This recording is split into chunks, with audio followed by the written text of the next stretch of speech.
नमस्कार मित्रों, मैं रश्मि कुशवाहा अपने YouTube चैनल में आप सभी का स्वागत करती हूँ। आज हम धूमिल जी की कविता मोचीराम का वाचन करेंगे। यह कविता UGC नेट पाठ्यक्रम में सम्मिलित है। आइए इसका वाचन शुरू करते हैं।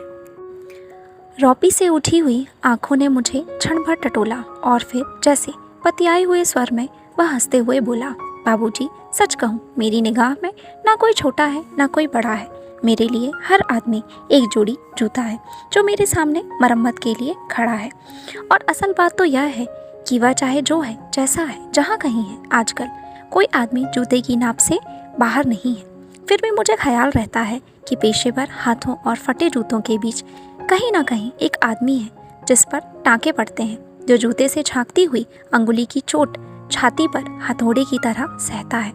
यहाँ तरह तरह के जूते आते हैं और आदमी की अलग अलग नवैयत बतलाते हैं। सबकी अपनी अपनी शक्ल है, अपनी अपनी शैली है। मसलन एक जूता है। जूता क्या है? चकतियों की थैली है।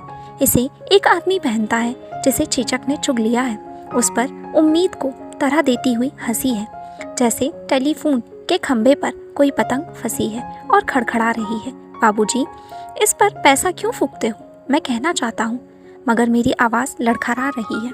मैं महसूस करता हूँ भीतर से एक आवाज़ आती है, कैसे आदमी हो, अपनी जाति पर थूकते हो? आप यकीन करें, उस समय मैं चकतियों की जगह आंखें ताकता हूँ और पेशे में पड़े हुए आदमी को बड़ी मुश्किल से निभाता हूँ।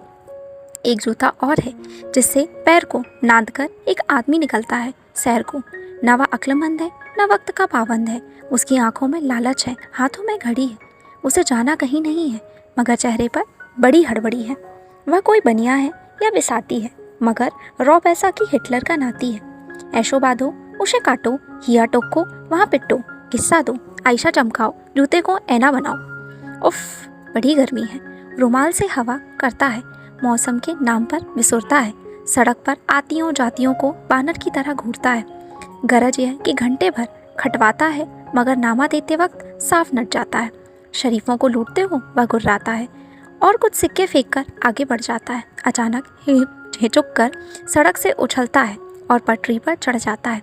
चोट जब पेशे पर पड़ती है तो कहीं ना कहीं एक चोर कील दबी रह जाती है, जो मौका पाकर उभरती है और अंगुली में गढ़ती है। मगर इसका मतलब यह नहीं है कि मुझे कोई गलत फहमी है। मुझे हर वक्त यह ख्याल रहता है कि जूते और पेशे के बीच कहीं ना कहीं एक अदद आदमी है जिस पर टाँके पड़ते हैं, जो जूते से झांकती हुई अंगुलियों की चोट छाती पर हथौड़े की तरह सहता है। और बाबूजी, असल बात तो यह है कि जिंदा रहने के लिए अगर सही तर्क नहीं है तो रामनामी बेचकर या रंडियों की दलाली करके रोज़ी कमाने में कोई फ़र्क नहीं है। और यही वह जगह है जहाँ हर आदमी अपने पेशे से छूटकर भीड़ पर टमकता हुआ हिस्सा बन जाता है। सभी लोगों की तरह भाषा उसे काटती है, मौसम सताता है।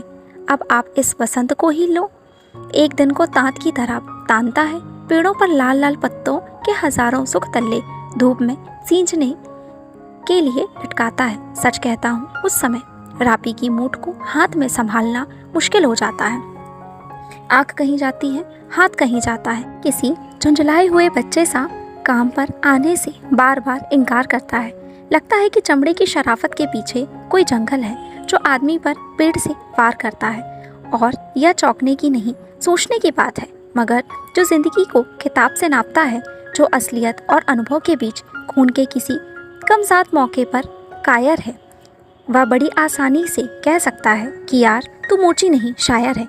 असल में वह एक दिलचस्प गलतफहमी का शिकार है, जो यह सोचता कि पेशा एक जाति है और भाषा पर आदमी का नहीं, किसी जाति का अधिकार है।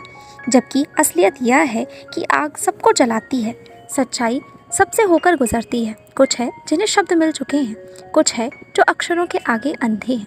वे हर अन्याय को चुपचाप सहते हैं और पेट की आग से डरते हैं। जबकि मैं जानता हूँ कि इनकार से भरी हुई एक चीख और एक समझदार चुप, दोनों का मतलब एक है। भविष्य गढ़ने में चुप और चीख अपनी अपनी जगह एक ही किस्म से अपना अपना फ़र्ज अदा करते हैं। धन्यवाद।